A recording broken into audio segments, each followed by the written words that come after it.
They'll know something about Master. I'm sure of it. Next time, I need to be ready. Fine. It was just a scratch. It'll take time to recover my strength, of course. But adapting to situations like this is nothing new for me. Oh, this. It's a star crystal suit. Abyssal energy is scarce in Tevat. Wearing this helps me access it more freely. It stores concentrated abyssal energy that I can draw from on the go. When the energy runs out, it reverts back to its original form.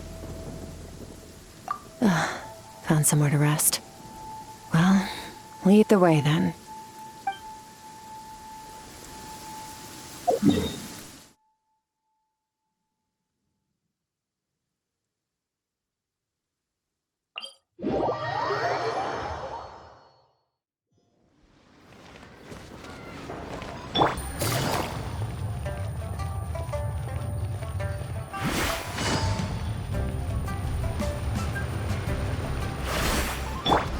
Fearless.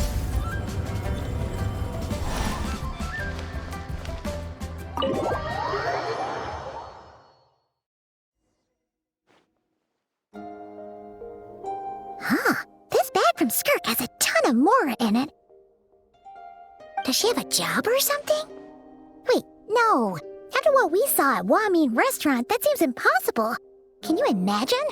It would go something like... I'll be collecting my paycheck now, boss. Oh, sure thing. Wait, who are you? Have we met? Can't hold a job if you make everyone forget about you. So, what did she do to get all this Mora? Claimed some buried treasure, took care of a few monsters that were causing trouble. Nothing untoward. It's safe to use. Ah! You heard all that? A sonorous voice like yours is hard to miss. I wouldn't be surprised if the sound of it traveled to the nearest mountaintop. Then, did you by chance happen to hear Paimon's little, joke earlier? You mean when you called me Frosty the Lavender Melon? No, sorry. Paimon totally misspoke just now. She didn't say that at all. It was, a Paimon lookalike. Yeah, she's a piece of work, that one. Always impersonating Paimon and giving people weird nicknames. Okay, fine. The truth is, Paimon didn't like you all that much at the start. But things are different now. You helped the Traveler in a big way, so... What do you say? Friends? I noticed there was only one bed. Go ahead and get some rest. Wait, what about you? I don't get tired, and I don't need rest. I'm going to practice my sword work. That should help me regain some strength. But your shoulder... Hey, don't just leave! Whatever. Let her tire herself out. She'll come back eventually. Let's get some sleep, Traveler. That comfy bed is calling, Paimon.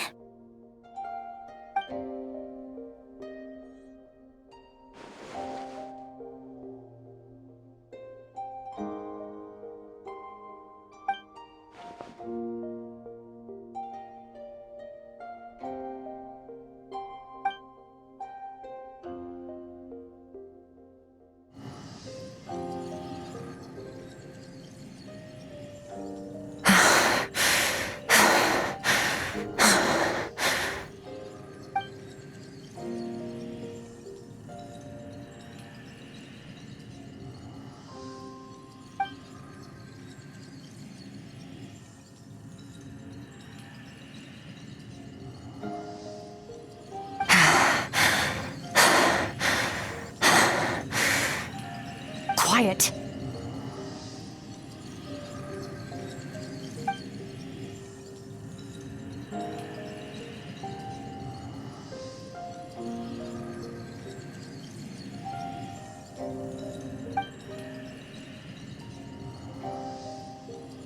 Do you even remember how many of us perished in that fire? How many bodies were left to rot on the scorched earth? Yet you alone live on. Keep your gaze fixed on your blade. You don't deserve to rest. Run, Skirk. Run! Only death awaits us here. Keep running, and don't ever look back.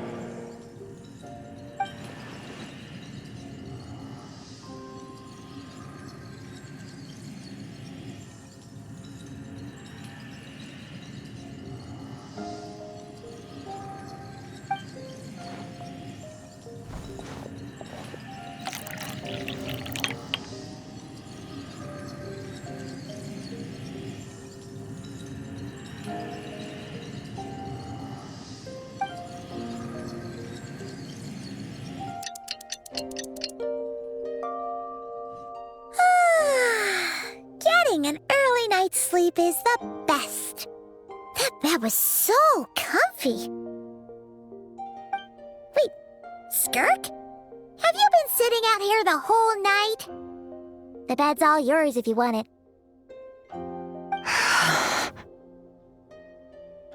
About 60%, maybe 70. Whew! Paimon thought it would take at least a couple of days. That was fast. No, not fast enough. That's 20% less than last time. Same training regimen, same intensity. Nothing felt different, but somehow the outcome fell short. No, I think the problem's with me. I need to meditate for the next 2 days. Deep introspection should help me find the issue. Ooh, sounds intense. We'll watch over you in the meantime, then. Thanks. See you in 2 days.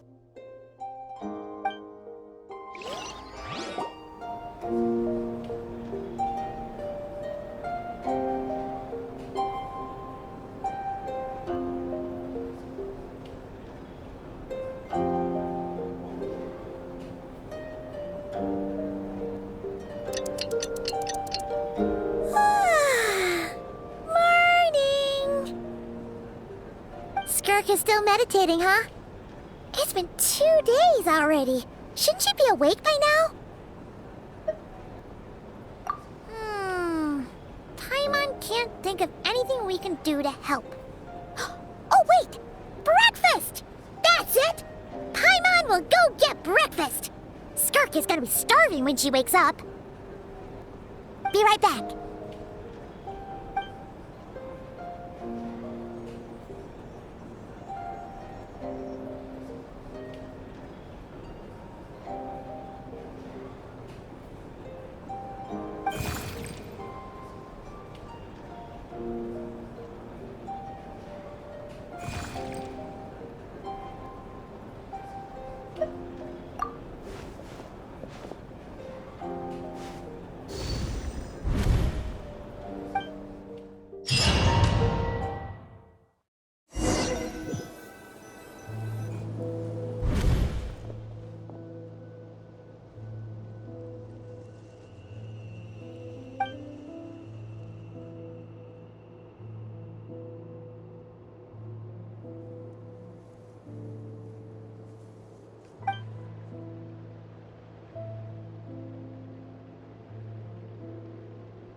That's right.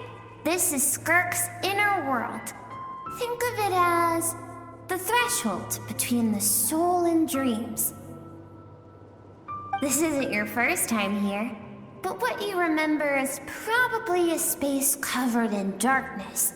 I only managed to illuminate a small portion for you back then. Actually, it's my first time talking to someone like this. I only managed to break free and bring you here because the injury weakened her power. I guess that's why I can speak again, too. Call it fate, if you want. I think that's the word they use in this world for lucky coincidences like this, right? Now, before I take you to her, I gotta ask. You're the first outside visitor to ever come here. So, what's your impression of this place? Oh, you noticed. This river represents Skirk's strength. Strength accumulates over time. It is the summation of a person's lived experience. So this river is where all the fragments of Skirk's life should converge into a single stream of memories and emotions, flowing forward as one. But as you can see, this river has been severed numerous times. It's because Skirk doesn't like who she was in the past. And all she sees reflected in the river is a disgraceful shadow of who she was. She cuts through water and rock with the sword of reason, severs her connection with the past, and begins anew.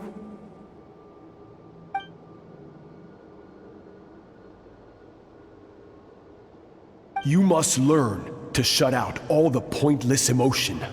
Crush the self that makes you weak, and become master over your physical form. This isn't my first taste of failure or losing power. When you fall, you get back up again and become stronger. That's how it is.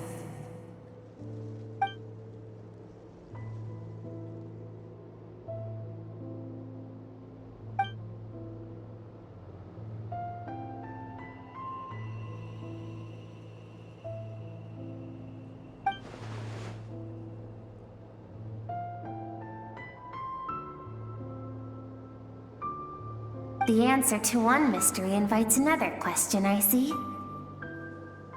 Let's follow the river upstream.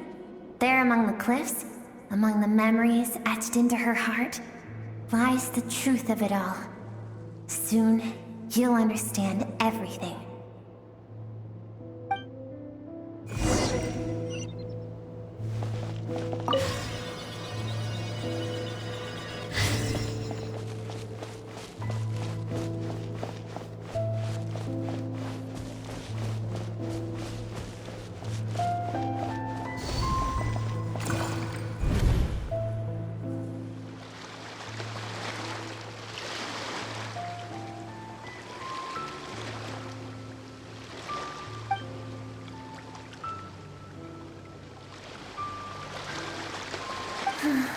I've always thought that, even when falling leaves don't come from the same tree, they can still form bonds of kinship when they meet.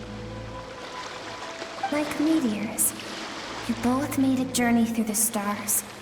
Both travelers who have landed on a planet that is not your home. Yet, when she first noticed your presence, although she hesitated for a moment, she still chose to walk away. Indifferent as ever.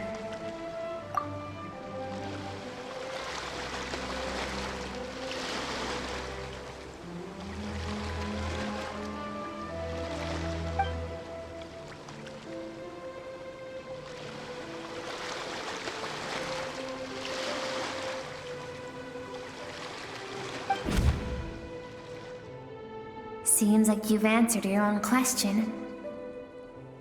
Skirk sees herself as a trespasser in this world. She's made a conscious choice to avoid altering its path. But the reason for that decision stems from events much earlier on in her life. Let's keep going. It's still a long way to the source of the river.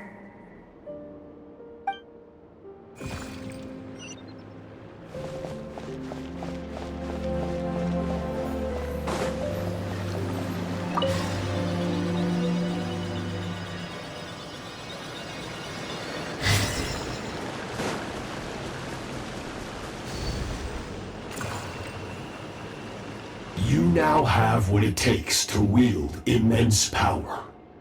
From this day forth, I shall teach you no more. No one can become a worthy warrior through imitation alone. I have given you fangs and claws. Now, you must learn to hunt. You wish me to travel the world beyond on my own, Master? Indeed.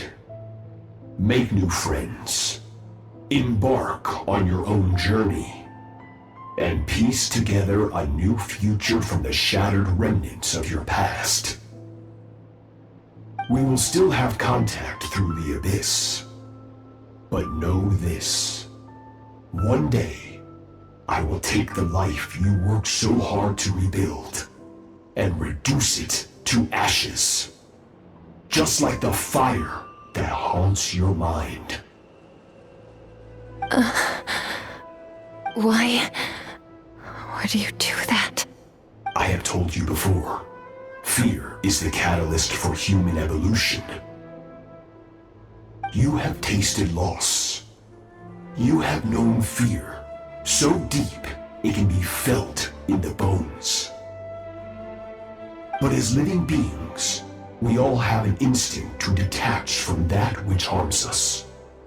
And thus pain dampens over time, and the acrid taste of fear becomes but a distant memory. Yet now, I have bestowed upon you the gift of fear eternal.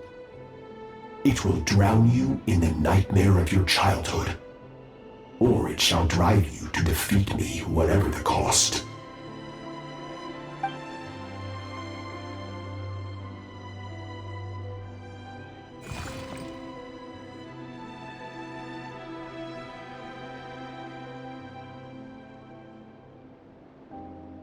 That is what Skirk's master, the foul Sertologi, looked like at one point in time. Of course, as a higher being, physical form is a triviality to him. He could appear as a beast, a human, or even a monster that defies description. The form you see him in here, clad in abyssal armor, is the one he usually wears when traveling through the stars.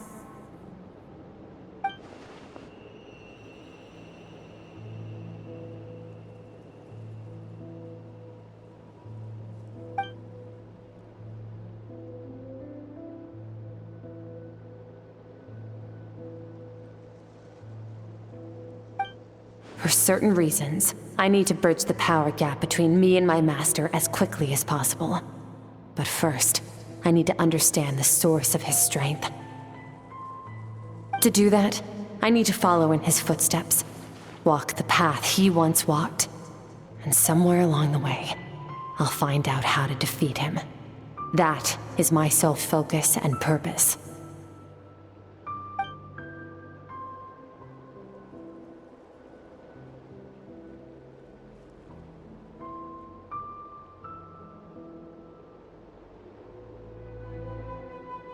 I'll let you in on a little secret.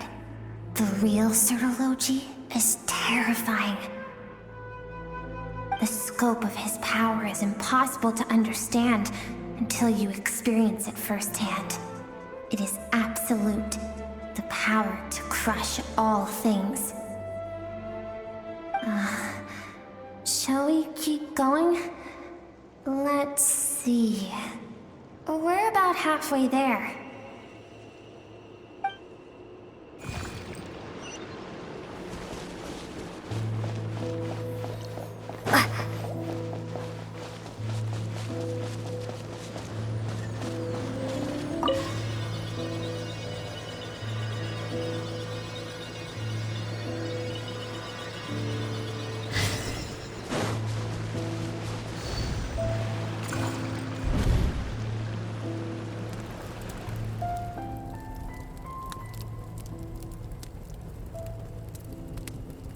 We've made it quite a ways already.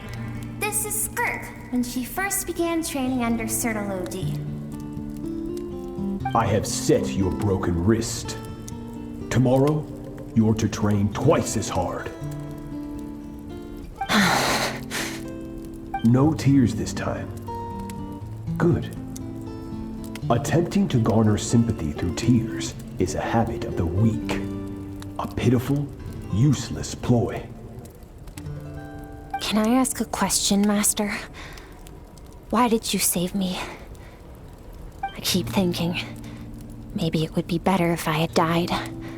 I wouldn't be haunted by that fire all the time. I wouldn't have to go on like this. I saved you because I have a plan for you. It has been too long since I fought a battle that demanded my full strength, and I hunger for it. Every so-called genius and prodigy I have faced has crumbled like sand underfoot. Before me, even fate bends the knee. So, I will teach you everything I know, train you by whatever means necessary, in the hope that one day, you might surprise me. But I don't want to draw my sword against you, Master. What you want matters little. Among the boundless sea of stars, the cries of the weak are but faint murmurs that disappear into the void. You of all people know that well. Yes, Master. From that day forward, all she knew was grueling training, emptiness, and fatigue. After some time, her talent bloomed, and she gained control over her emotions, like her master. How should I put it? It was not that human emotion disappeared from her heart, but that reason came to dictate all she was allowed to feel. I suppose it was at this point that she became the Skirk you know today.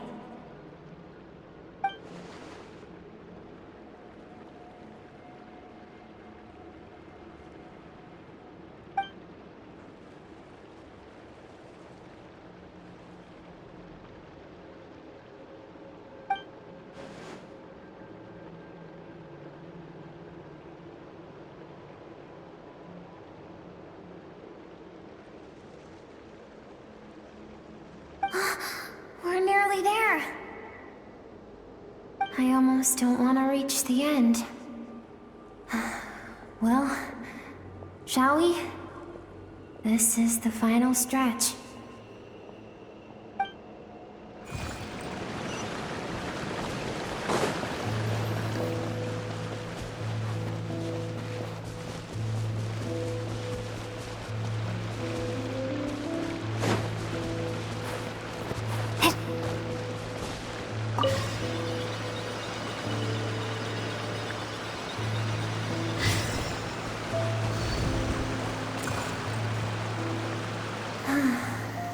These are Skirk's happiest memories.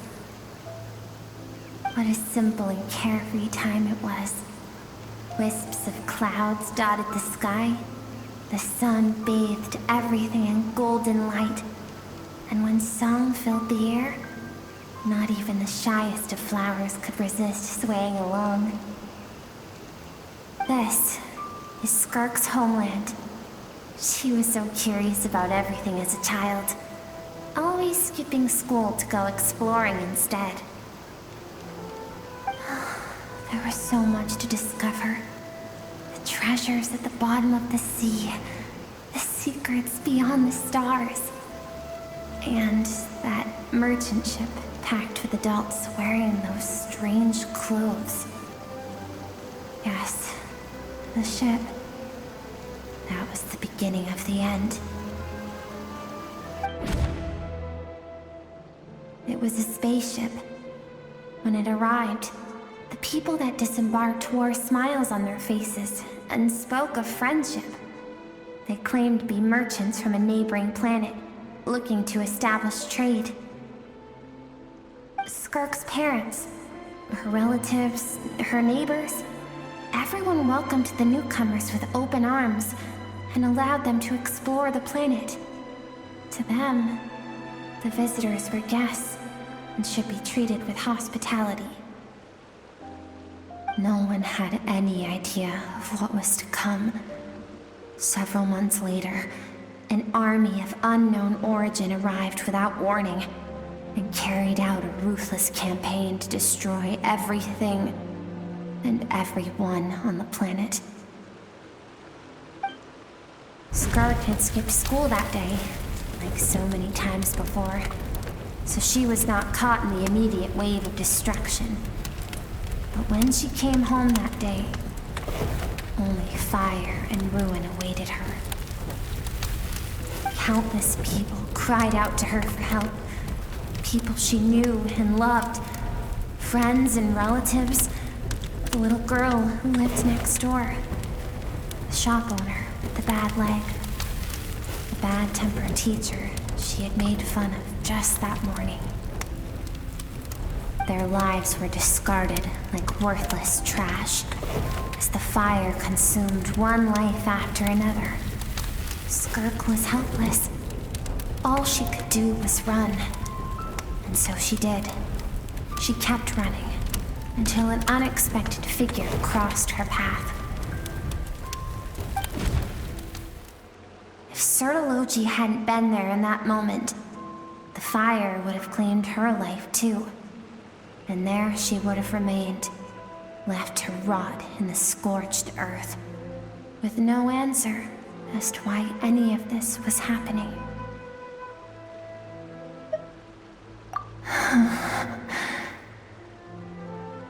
Because she and her people were seen as a threat. As the initial merchant ship explored the planet, they discovered that it hadn't always had the condition to support life. Yet there was evidence of human activity, even during the periods of extreme heat or cold in the past. Further research revealed that, over time, the people of this planet had evolved the ability to adapt to any type of environment or energy source.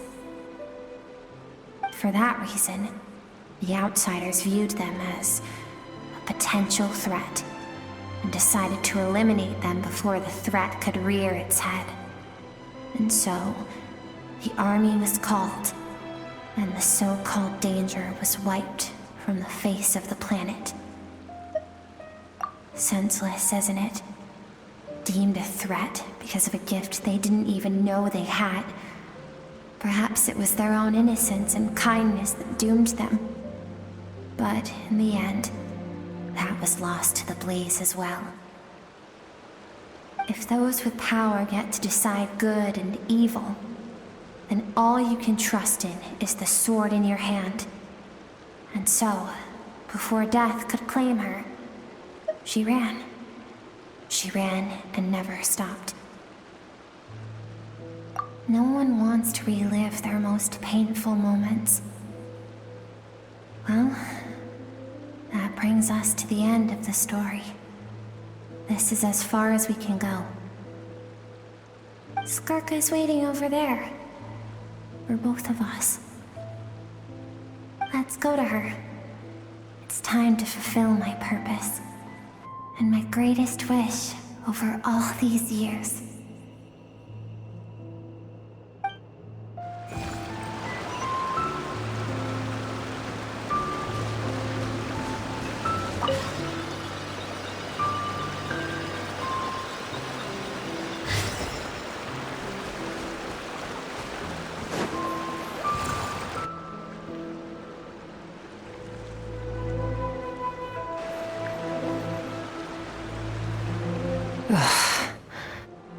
So all this, just so you could bring her here?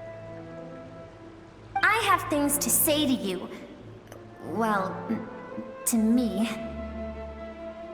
I want someone to witness our reconciliation, even if it takes an argument to get there. And she is the best choice in this moment. Her suppressed emotional self, the version of herself she keeps locked in the recesses of her mind, stifled by reason.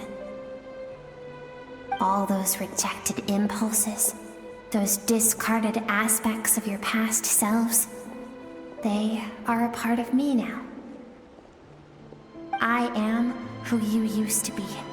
Someone you have refused to face for too long. So, I came to face you instead. You're wrong. I've faced you all along. And that's exactly why I keep you locked here. Your existence makes me weak. Moments of joy and longing are when we are most vulnerable. Don't forget, It was a penchant for goodness over reason that doomed our homeland in the first place. The vastness of the universe renders everything insignificant. Our feelings most of all. Even so, learning from the mistakes of the past doesn't have to mean erasing everything.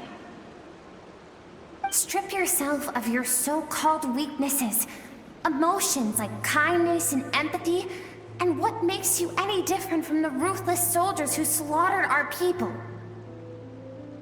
The difference is that I'm doing what is right, what is necessary.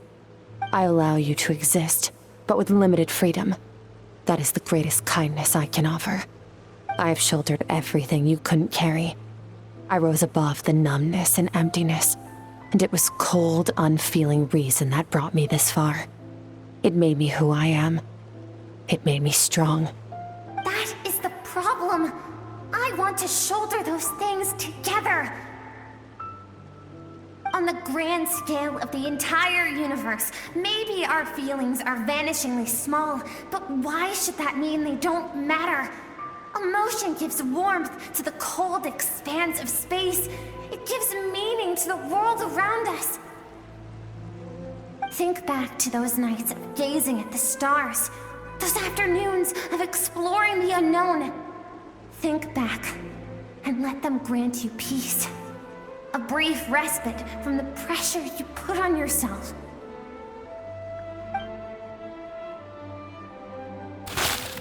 That isn't what we need. It's exactly what we need. Aren't you curious about why recovering your strength has taken longer than normal this time? Finally, you get to the important part. That is the only answer I came here to find. Then look around. Look at your inner world. You cast aside your dreams and curiosity, and in doing so, you lost your original motivation. You severed all connection to who you used to be, so you can no longer draw strength from your past. Now, the only things driving you forward are fear and survivor's guilt. But these cannot take you far enough. And so, this river, the source of your strength, grows more polluted by the day. And you think that means I should seek help from a weak little thing like you?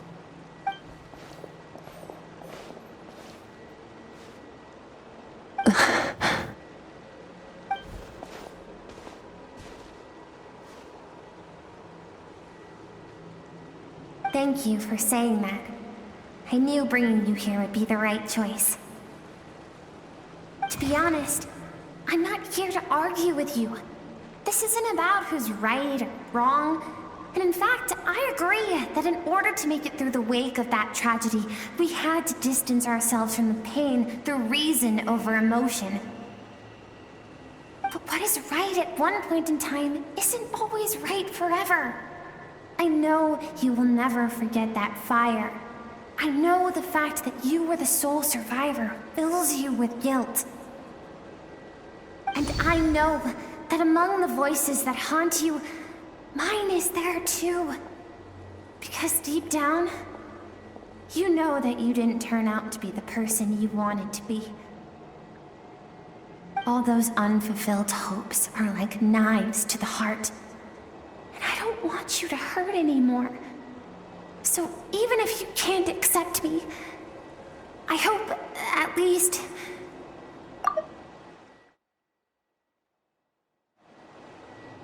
I keep thinking, maybe it would be better if I had died. I wouldn't be haunted by that fire all the time. I wouldn't have to go on like this.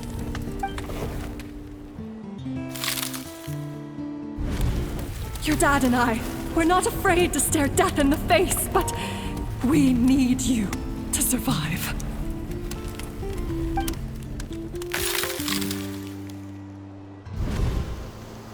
I'm sick of being a kid. There's so many amazing things out there, and I'm ready to see them all.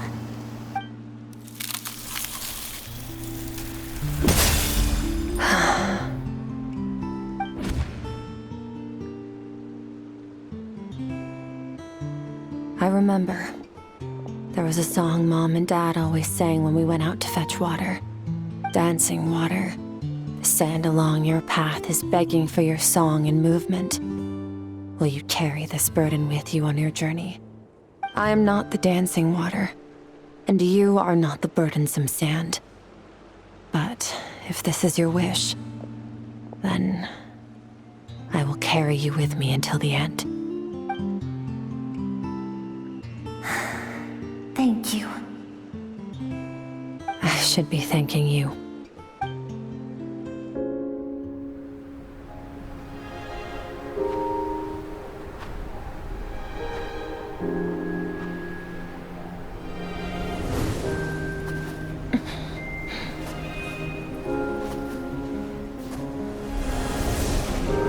Run, Skirk, run! Remember, leave no one alive! Heed my words, Skirk. Let fear take root in your soul. Did you survive? Why was it only you? Skirk, did you become a positive light in this world?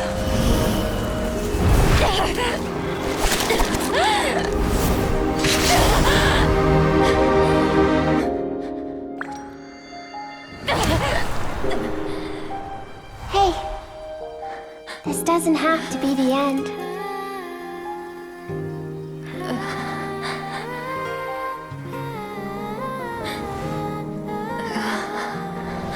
Life is a gift. Don't let darkness claim it.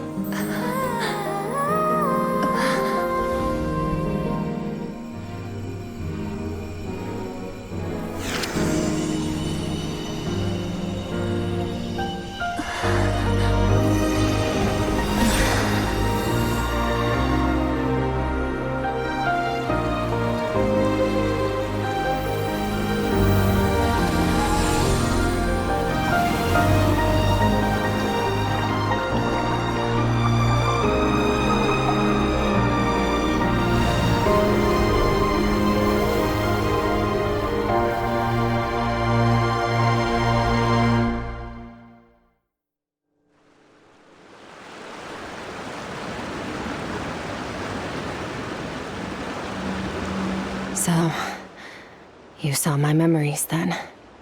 I once asked my master if survival of the strongest was the law of the universe. He said no. But in a world without order, those with no moral boundaries tend to be the ones who survive. That's why, after hearing his answer, an idea came to mind. An idea that, one day, I would create a new world order. One in which there would never be another tragedy like that fire. One in which power was not the law of the land. But that means I must defeat him. Because my master, Sertologi, is, at the core, a defier of all rules and order. Yes, and not just because of the gap in our abilities, but also because I have no reason to see him as an enemy. Although his decision to train me was not made out of kindness, he did everything a master should. He saved my life, taught me the sword and the principles of strength. And for that, I respect him. I know, and it's not something I want. But Master never goes back on his word. I have to treat everything he says as a promise. He's no longer into that, but he sends me messages through the abyss every now and then. Most of them are simple greetings, or an answer to one of my questions. Every time I hear from him, my heart skips a beat. And I wonder if this is the moment where he'll finally appear before me and tear down everything I've built to pieces. Maybe that means I do live in eternal fear, just like he said. Yes, I respect him, but I'm also afraid of him. And for that reason, the pursuit of strength consumes every moment of my life. I don't know what Master has planned, but I have to be ready. Help me? Why? This isn't your fight.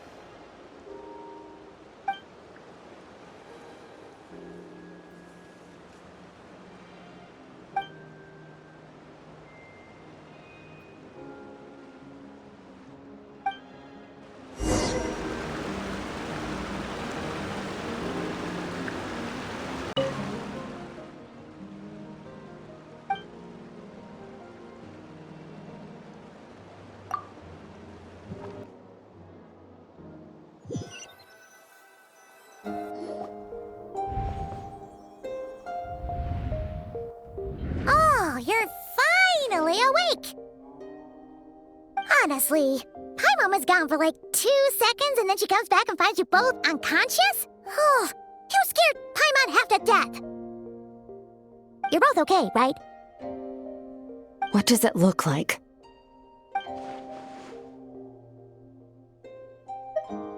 Only water from the source can cleanse the rot and filth that flows from the past into the future.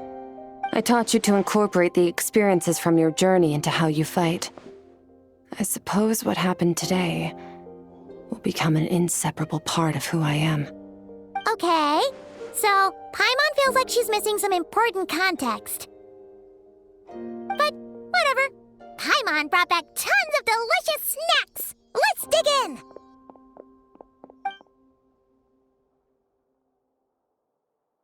All right, it's about time we finished what we started. We're gonna deal with this thief for good, right? This time, I'm not going to tell you to hold back. But having digested even more power in the meantime, he's going to be tougher than before. The good news is, we have no reason to pull our punches this time. So, let's go. Same place as last time.